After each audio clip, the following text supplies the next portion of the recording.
Como estaba diciendo, este, lo que vamos a hacer hoy día va a ser infecciones nosocomiales, básicamente. Soy el doctor Luis Enrique Vázquez Gil, para todos los que no me conocen y para los que me conocen también, médico asistente del Servicio de Infecciones Tropical, del Servicio de Enfermedades Infecciosas y Tropicales del Hospital Nacional Hipólito Unanue. Bien, vamos a ver nosotros básicamente tres entidades nosológicas de todas las infecciones intrahospitalarias que hay, ya que son, digamos, he puesto estas porque en realidad tienen que ver con o sea, cada una de ellas es importante para algunas de sus características, ¿ya? La primera que vamos a ver va a ser las infecciones del tracto urinario asociadas a catéter vesical, ¿ya? La segunda que vamos a ver va a ser las neumonías intrahospitalarias en sí. Y la tercera que vamos a ver va a ser las infecciones del torrente sanguíneo. Muy bien. La importancia de las infecciones del tracto urinario asociadas a catéter vesical o las infecciones, digamos, urinarias intrahospitalarias que se podrían enfocar dentro de este grupo, es que en realidad dentro de las infecciones nosocomiales son las más comunes, ¿ya? Para poder tener, digamos, una adecuada definición de las infecciones del tracto urinario asociadas a catéter, tenemos que tener en cuenta algunos conceptos claros. Muy bien. En realidad, la infección del tracto urinario tiene que constar de algunos conceptos, como les decía, ¿no? Y es la de una bacteriuria sintomática. ¿Qué quiere decir esto? Bacteriuria. Bacteriuria primero es que tiene que haber el crecimiento o sea, en una muestra de orina, es decir, en un urocultivo, de por lo menos igual o más de 10 a la 3 unidades formadoras de colonias o de bacterias uropatógenas, ¿ok? Ya. Y este crecimiento, o sea, este aislamiento bacteriano en esta muestra de urocultivo tiene que estar acompañada, además, por si acaso, además de una clínica, ¿no? Y esta clínica son signos y síntomas compatibles de infección del tracto urinario, ¿no? Y además de esto, o sea, nosotros debemos tener que, o sea, no debe haber otro foco probable de infección, ¿no? Eso es un poco difícil a veces porque generalmente muchos de estos pacientes son pacientes que tienen a veces otros focos probables de infección, pero en eso consiste, digamos, un poco digamos, la dificultad de hacer este tipo de diagnósticos, ¿ya? Entonces, debe ser, entonces, un paciente que tiene este crecimiento urocultivo, con síntomas con signos y síntomas de ITU, sin otra fuente infecciosa identificable, y básicamente es un paciente portador de una sonda, ¿no? Que va a tener, o sea, una cateterización vesical, o sea, con sondas urinarias por vía transuretral, por vía suprapúbica, o esta cateterización va a ser de manera intermitente. Ahora, claro, digamos que la cateterización de manera intermitente definitivamente va a tener menos, ¿cómo podríamos decir? Menos posibilidad de desarrollar infecciones del tracto urinario, pero también está asociado a esto, ¿ya? Entonces, esa es la definición en realidad de la infección del tracto urinario asociada a catéter. Bien, ¿y cuáles son los síntomas compatibles de, digamos, una infección del tracto urinario asociada a catéter? Bueno, uno de los principales y uno de los muy característicos va a ser fiebre. Otro de ellos va a ser el dolor, digamos, suprapúbico o del ángulo costovertebral, ¿no? Es decir, un dolor que es más o menos localizado en la zona de donde se localiza la vejiga o en la zona donde se puede localizar, digamos, los riñones, ¿ya? Y también signos sistémicos, signos y síntomas sistémicos, ¿no? Es decir, no necesariamente relacionados a esa zona urinaria, ¿no? Y aquí, por ejemplo, si nosotros tenemos una persona que de pronto tiene sopor, estupor, con un estado mental alterado, que decir, ¿no? O pacientes que de pronto se chocan, o pacientes que tienen una respuesta inflamatoria sistémica tipo SIRS, ¿no? Entonces, cualquier persona que tenga algún cambio en su clínica, ¿no? Podría tener, digamos, una infección del tracto urinario. Hay que recordar que si estamos hablando ya de, si son pacientes portadores de catéter, es bastante probable que sean pacientes que son adultos mayores, ¿ok? Entonces, nuestra población en la cual estamos hablando de esto son generalmente pacientes que tienen, digamos, una edad mayor, ¿no? Es poco probable que esto se dé en pacientes jóvenes. Muy bien. Bien, de ahí tenemos la otra definición, ¿no? Que es en sí la bacteriuria asintomática. La bacteriuria asintomática tiene unas características. La bacteriuria asintomática es el que es igual, o sea, es el aislamiento bacteriano igualito o el crecimiento en un urocultivo de igual a más de 10 a la 3 unidades formadoras de colonias o unidades formadoras de bacterias uropatógenas, pero en el cual el paciente no tiene clínica. Es decir, no va a haber ni la fiebre, ni el dolor suprapúbico, ni el dolor en el ángulo costovertebral, ni el estupor o sopor o hipotensión o shock, nada de eso, ¿no? Y igual, el paciente puede tener igualito la cateterización en zonas urinarias por vía transuretal, todo lo demás se mantiene igual. Pero como se dan cuenta, acá la diferencia es que el paciente clínicamente no manifiesta molestias. Ok, ¿por qué lo estoy poniendo esto? Porque lamentablemente en la práctica clínica nosotros tenemos mucha demanda de este tipo de pacientes, ¿ya? O sea, nosotros tenemos, digamos, una gran cantidad de interconsultas, tenemos una gran cantidad de aislamientos de pacientes en los cuales sí, o sea, tenemos exámenes de orina patológicos, tenemos aislamientos bacterianos en urocultivos de pacientes portadores de sonda y que uno después ve al paciente y definitivamente no tiene ninguna evidencia de que tenga un proceso infeccioso activo en ese momento. Ahora, si uno agarra y quiere pensar, digamos, de algún modo,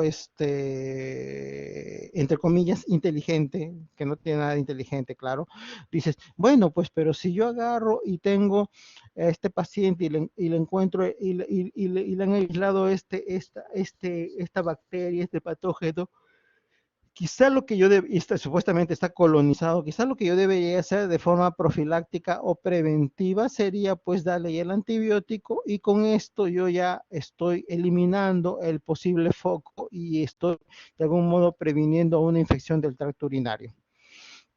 Bueno, históricamente lo que estamos viendo es que los gérmenes o las bacterias nos están ganando la batalla, ¿ok? Entonces, generalmente si nosotros queremos, o sea, y lo que ocurre generalmente en estas situaciones, o sea, cuando nosotros agarramos y damos más antibiótico del que debemos dar, lo único que hacemos es esta especie de presión antibiótica, que es lo que se dice, ¿no? Lo único que estamos haciendo es, digamos, hacer más resistentes algunas cepas de antibióticos perdón, cepas de gérmenes patógenos, que lo único que vamos a conseguir va a ser la superbacteria, ¿no? Que para algún momento cuando nosotros quizás necesitemos ya los antibióticos, no exista ya en el mercado ni en ningún sitio, en los arsenales, digamos, de antimicrobianos, nada con lo cual podamos tratarnos. Así que cada vez que ustedes se sientan tentados de recetar algo, porque sí, recuerden que ustedes también en algún momento van a ser portadores de sonda y recuerden también que en algún momento ustedes van a agarrar y van a ser adultos mayores para los cuales quizá ya no haya antibióticos, ¿ya? Pues si es que de algún modo se les tiene que convencer, aunque sea que sea por ustedes mismos, ¿bien? Porque es muy fácil agarrar y recetar antibióticos cuando uno está, bueno, pues en el escritorio y escribiendo en las historias clínicas. Muy bien.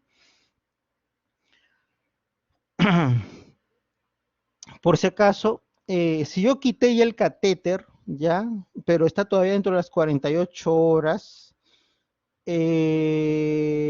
previas, o sea, y se ha hecho el aislamiento, todavía caería dentro de la definición de una infección del tracto urinario asociado a catéter. Muy bien.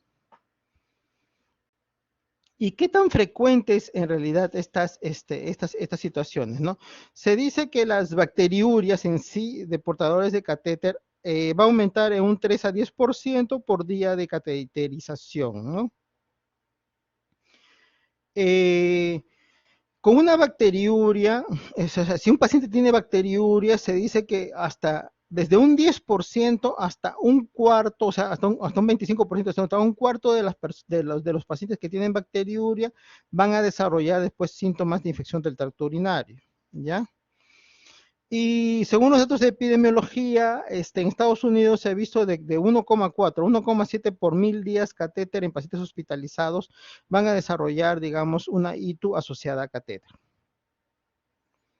Muy bien. ¿Cuáles en sí son los factores de riesgo? Recuerden siempre esto, ¿eh? Recuerden siempre que cuáles vendrían a ser los factores de riesgo asociados a catéter en sí, ¿no? Uno de uno de los más importantes va a ser la duración de la catéter. O sea, mientras más tiempo una persona porte una sonda vesical, definitivamente es más riesgo. Si usted, o sea, ¿por qué? Porque una sonda vesical no es anatómica. O sea, si ustedes recuerdan fisiología, bueno, no solo fisiología, ustedes recuerdan, bueno, sí, un poco de fisiología, si ustedes recuerdan su anatomía, si ustedes recuerdan su histología, se dan cuenta muy bien de cómo funciona, digamos, su sistema urinario, cómo se va formando la orina, cómo es su epitelio vesical y todo eso, y se dan cuenta también de que digamos, la dirección, o sea, el sentido de todo esto, de todo el tracto urinario, en realidad es unidireccional, ¿ya? Cualquier colocación de un catéter rompe esa unidireccionalidad y no es fisiológico. Entonces, al no ser fisiológico y romper esa unidireccionalidad, definitivamente te aumenta el riesgo de una infección del tracto urinario. Muy bien. Entonces, mientras más tiempo te dure un catéter, mayor riesgo tienes de hacer tu hito asociada a catéter. Otros factores de riesgo son sexo femenino, porque la uretra es más corta. A mayor edad que tenga el paciente, también es mayor riesgo que el paciente tenga diabetes mellitus, que la bolsa colectora de orina ya tenga una colonización de algún germen y que el personal, tanto de enfermería, personal técnico, personal médico, etcétera, no tenga, digamos, un cuidado adecuado en el catéter, ¿no? O sea, tanto en la limpieza, manipulación y todo eso del catéter vesical. Todos esos son factores de riesgo para una hito asociada a catéter.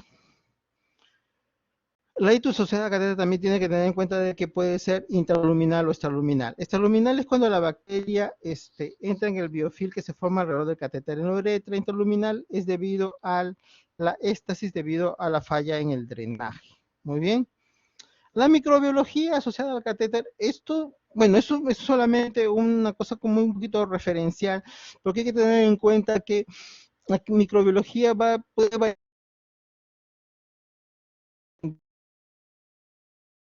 centro de salud en centro de salud, ¿ya? Se supone que según estudios lo más frecuente es E. coli todavía, ¿no? Puede haber cándida también con cierta frecuencia, enterococcus, pseudomonas aeruginosa y klebsiella también son relativamente frecuentes. De todas maneras, los pacientes ambulatorios, o sea, es decir, pacientes que están en su casa, pero que son portadores de catéter, van a tener una flora microbiana asociada a ese catéter que es muy similar a la flora hospitalaria, ¿ya? Y mientras más prolongado sea el uso del catéter, es más probable de que no solo sea un germen patógeno el que esté en el aislamiento, ¿no? Sino que sean más gérmenes patógenos, ¿ok? Pero como les digo, generalmente esta flora puede ser muy variable y eso tiene que, o sea, cada hospital debería tener siempre su mapa microbiológico, en el sentido de ver qué cosa es lo que crece en la orina de sus pacientes atendidos, ¿no? Y como les decía, ¿no? Eh, si nosotros tenemos una infección urinaria asociada a catéter, la clínica, que puede ser muy variable, no necesariamente va a reflejar la ITU, la infección urinaria, y si bien es cierto, la fiebre es el síntoma más común, y tener en cuenta que las medidas sistémicas de compromiso general sugieren posible infección, esto de acá es muy importante en los pacientes, ¿ok? ¿Cómo yo debo manejar un paciente que tiene una hito asociada a catéter? yo tengo que dar un tratamiento antimicrobiano empírico. O sea, siempre que yo ya determiné que ya tengo mi bacteriuria, mi mito asociada a catéter, perdón, yo tengo que agarrar y dar un tratamiento antimicrobiano empírico, ¿ok? O sea, no puedo esperar a que, qué sé yo. Pero mi tratamiento antimicrobiano empírico tiene que estar de acuerdo a qué, de acuerdo a lo que dice mi hospital o mi centro de salud, ¿ya? O sea, tiene que ajustarse al perfil microbiológico hospitalario, ¿ya? O sea, digamos, si siempre sale en mi hospital que yo siempre saco Escherichia coli y mi Escherichia coli es sensible a ceftriaxona, bueno, entonces yo puedo seguir dando ceftriaxona, ¿ya? Si saliera que es sensible a ciprofloxacina, yo podría dar ciprofloxacina, pero generalmente ya no hay nadie sensible a ciprofloxacina. Así tendría que ser ajustado digamos, mi tratamiento antimicrobiano. Y recuerden algo también muy importante en esto, o sea, en lo posible se debería evitar el uso de catéter urinario en forma permanente, porque como les dije, el uso de catéter urinario en forma permanente, ¿qué va a hacer? El uso de catéter urinario en forma permanente lo que me va a ocasionar es que definitivamente el foco infeccioso esté en forma persistente digamos, en el tracto urinario de mi paciente, ¿ya? Recuerden siempre eso. Bueno, eso es con lo que corresponde a hito asociado a catéter. Bueno, y vamos a pasar al segundo. O sea, esa infección nosocomial era la hito asociada a catéter, ya, que es la más frecuente. Ahora vamos a pasar a la que es más, no es la más frecuente, ya, pero es la más mortal. O sea, es la que más mata. Bien.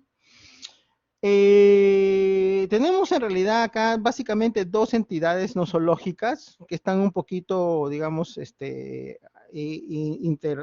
interrelacionadas. Había otra antes que después la voy a mencionar un poco que se la ha separado según las últimas guías, ¿ya? Una es la neumonía intrahospitalaria en sí y otra es la neumonía asociada a ventilador. Como le digo, son causas frecuentes de morbilidad y mortalidad. La neumonía intrahospitalaria es la que ocurre 48 horas después del ingreso hospitalario y que no parecía que estuviera al momento de que el paciente ingresa, ¿ya?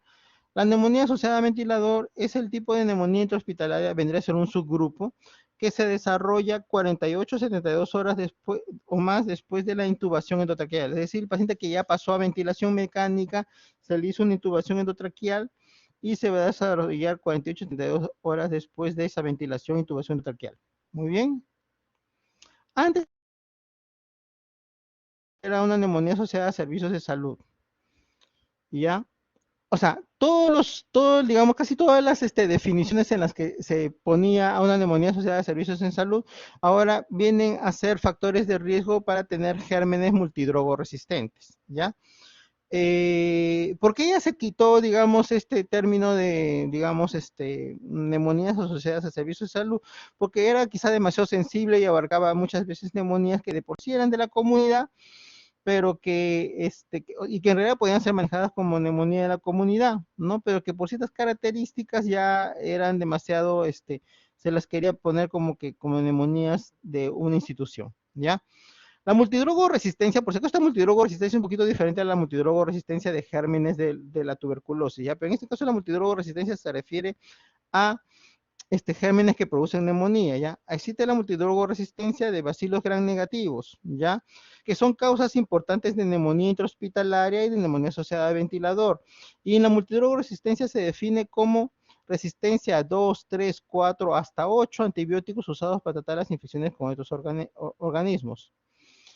La panresistencia es cuando los organismos ya no tienen una susceptibilidad disminuida a todos los antibióticos recomendados para tratamiento empírico de neumonía asociada a ventilador. Y esto incluirá el cefepime, ceftazidime, imipenem, meropenem, piperacillina, tazobactam, ciprofloxacino y levofloxacino. ¿Ok?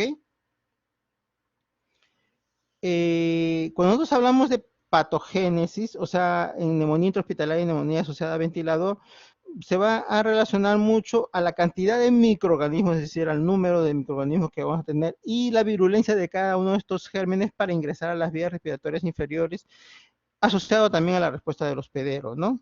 La ruta principal para que se produzca una neumonía va a ser la microaspiración de gérmenes. O sea, generalmente primero el germen o sea, este germen que va a producir la neumonía, va a colonizar, por lo general, primero el tracto orofaringio. En algunos casos el tracto gastrointestinal, es decir, puede estar ya sea en la parte de arriba por la boca, en la garganta, en la faringe, ahí, ¿no? El germen, o puede estar en el estómago, ¿no? En cualquiera de esos dos lados puede estar primero el germen. Esta flora, digamos, en esos lugares crece de tal modo que va a agarrar y va a escalar, va a subir y va a llegar al pulmón. Y ahí se va a establecer y va a producir la neumonía. Nosotros tenemos una gran dificultad para poder muchas veces establecer si es que este paciente tiene una neumonía intrahospitalaria o no. Entonces, siempre va a ser un reto llegar al diagnóstico de una neumonía intrahospitalaria, ¿ya? Porque muchas veces los hallazgos clínicos son inespecíficos, ¿ya? Generalmente cuando nosotros decimos que un paciente tiene una neumonía intrahospitalaria, basándonos en el diagnóstico clínico, que va a ser, bueno, pues hay varias cosas juntas, ¿no? Tiene que ver, no necesariamente, pero puede estar acompañado de fiebre, cambio en el esputo. O sea, el paciente puede ser que ya tenga una secreción bronquial, ¿no? Pero esta secreción bronquial puede cambiar en color y en cantidad, ¿ok? Y que se agreguen mayores ruidos pulmonares, ¿no? Es decir, en la ¿Perdón? Ya. Puede ser que se agregue mayores, ¿cómo se llama? Ruidos pulmonares. Ok. Otra cosa que también es importante es ver si en la placa radiográfica se agrega un nuevo infiltrado, ¿no? O sea, pues tenemos que tener quizá una radiografía de tórax de base, ¿ya? Y si hay cambios en los exámenes de laboratorio, como por ejemplo una leucocitosis con desviación izquierda, no necesariamente, pero puede ser proteína C reactiva, que también nos puede ayudar. Muy bien. Y otra cosa y muy importante va a ser disminución en la oxigenación, es decir, saturar al paciente, pedirle un AGA y ver la gasometría. Si este paciente, digamos, tiene una disminución en la oxigenación, este paciente probablemente tiene una neumonía hospitalaria, una neumonía asociada a ventilador. Cuando yo considero que mi paciente pues, puede tener un germen que puede ser multidrogo resistente, ¿ya? Y en este caso es multidrogo resistente, incluyéndose pseudomonas y otros bacilos gram negativos y un estafilococcus aureus meticilino resistente. Ya, cuando es una neumonía asociada a ventilador, va a ser en el caso de que el paciente haya usado antibióticos endovenosos en los 90 días previos. Al momento de que tiene la neumonía asociada a ventilador, el paciente se haya chocado.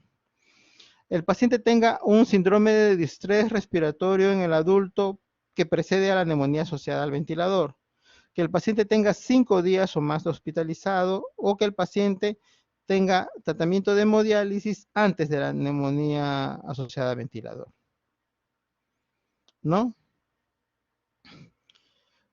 En otros casos que yo puedo agarrar y pensar que el paciente puede tener solamente factores de riesgo para pseudomonas, MDR y otros bacilos gram negativos, si está en una UCI en la cual, digamos, tiene hasta 10% de bacilos gram negativos resistentes a un agente que se considera para monoterapia, o el tratamiento en una UCI en la que las tasas de susceptibilidad antimicrobiana local entre bacilos gram negativos no son conocidos.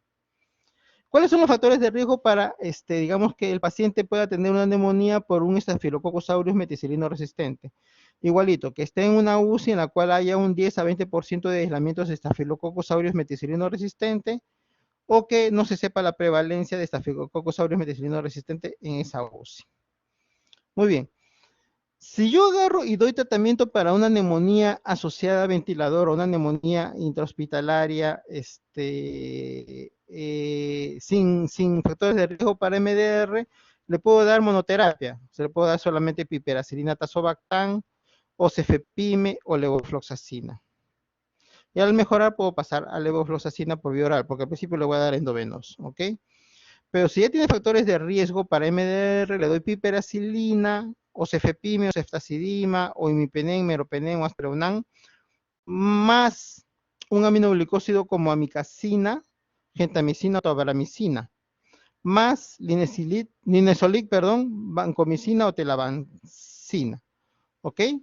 Bien, esos son, digamos, los esquemas que yo debo usar para dar tratamiento en pacientes que yo sospecho que tengan una neumonía hospitalaria. Ya. Y ahí voy a pasar a la otra, digamos, infección, digamos, también relativamente común en pacientes que están hospitalizados, ¿no? Que es las infecciones asociadas de torrente sanguíneo asociadas a catéter, que puede estar asociados a líneas endovenosas, a líneas arteriales, a catéter venoso periférico y a flebitis. En estas infecciones, hay una de las cosas que tenemos que tener en cuenta. Muchas veces solamente puedo encontrar la fiebre como único signo. Yo siempre que yo tenga la sospecha de un paciente que tiene, digamos, una infección del torrente sanguíneo asociada a catéter, debo evaluar toditos los accesos, es decir, si tiene catéter venoso central, debo evaluar su catéter venoso central. Yo debo evaluar los catéteres venosos periféricos también. ¿Y qué es lo que debo buscar? Debo que buscar flebitis, tengo que buscar cualquier cosa, pus y todo eso, ¿no? Entonces, ¿qué tengo que ver en esos sitios? Si hay eritema, ¿ya? O sea, si está rojo, ¿ya? Si hay induración, es decir, si la piel alrededor de eso se encuentra dura, si cuando yo presiono o muevo un poquito el catéter, duele, y sobre todo si sale pus, o sea, si sale pus, definitivamente pues no hay vuelta que darle. Ese catéter está infectado y hay una infección del torrente sanguíneo asociado a catéter. No hay más que decir. Muy bien.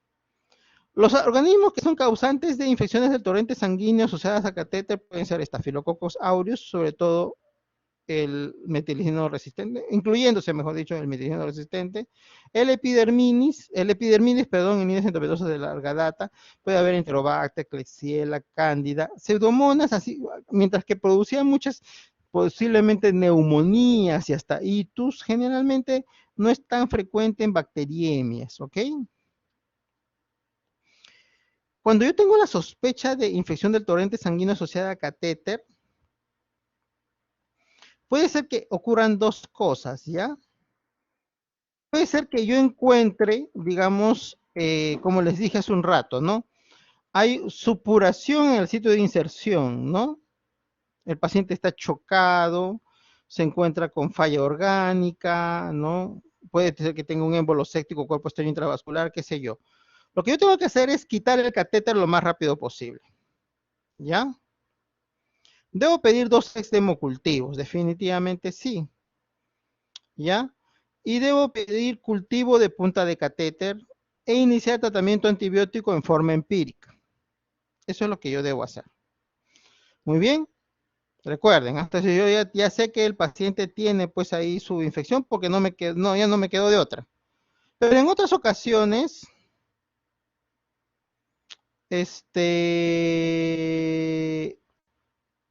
¿cómo se llama?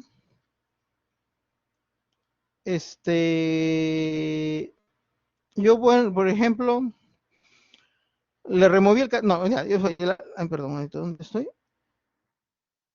Claro, o sea, le removí el catéter, ¿ya? O sea, no me salió el hemocultivo, se puede considerar otro diagnóstico y suspender el tratamiento. O simplemente como ya le removí el catéter, ya se fue todo el foco y no suspender el tratamiento, no completar el tratamiento que debe ser y ya está, ¿no? Y si me sale el hemocultivo positivo y el germen, debo ajustar el tratamiento, porque supuestamente el tratamiento empírico debe ser un tratamiento empírico de amplio espectro. En este caso ya se ajusta el tratamiento a lo que sale, ¿no? Muy bien.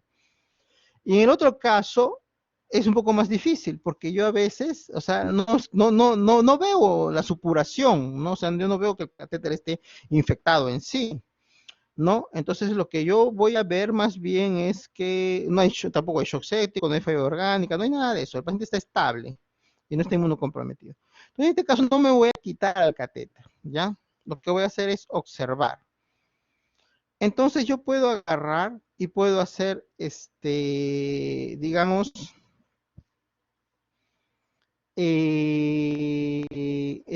dos estrategias para agarrar y determinar ¿cómo se llama? Si el paciente tiene o no tiene una infección por el catéter, ¿ya? Y esas dos estrategias tienen que ver con el tiempo diferencial para positividad o los hemocultivos cuantitativos, cualquiera de las dos, ¿ya? ¿Y que consisten en qué? En que yo agarro y una de las muestras de hemocultivos las tomo a través del catéter y la otra la tomo en forma periférica, ¿ya? Entonces, de todas maneras, si el catéter está infectado, o sea, los dos me tienen que salir positivos, eso primero, ¿no? Si el catéter está infectado, entonces, el tiempo diferencial para positividad, o sea, tiene que salir, digamos, más positivo primero en el catéter. Y si es hemocultivos cuantitativos, debe ser tres veces más positivos en el que tomé por el catéter. ¿Okay? Igual debo iniciar el tratamiento antibiótico empíricamente.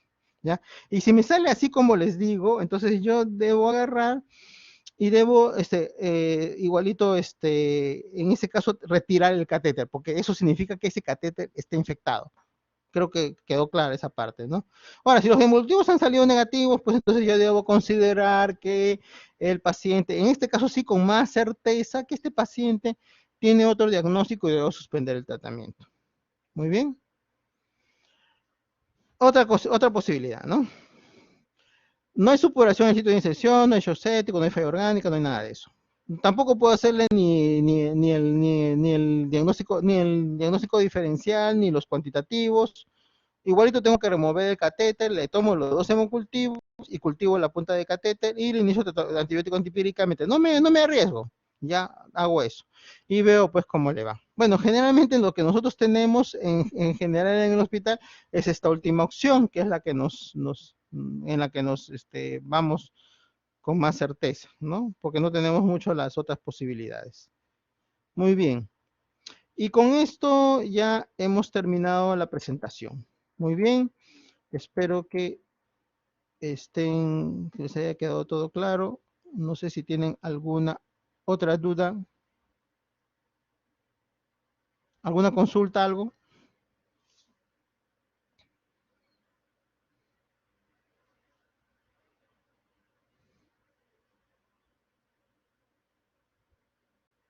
¿Todo bien? ¿Se me escuchó bien? Sí, doctor, sí se lo escuché bien. Todo claro. Ya, muy bien. Entonces, bueno, pues les agradezco su atención. Sí, sí, justo estoy a punto de dejar de grabar. Ya, les agradezco su atención y bueno, pues muchas gracias por todo. Hasta luego, hasta la próxima, espero. No, no, espero que hasta la próxima, bueno, no sé, hasta la próxima, de todas maneras. Bye. Gracias, doctor.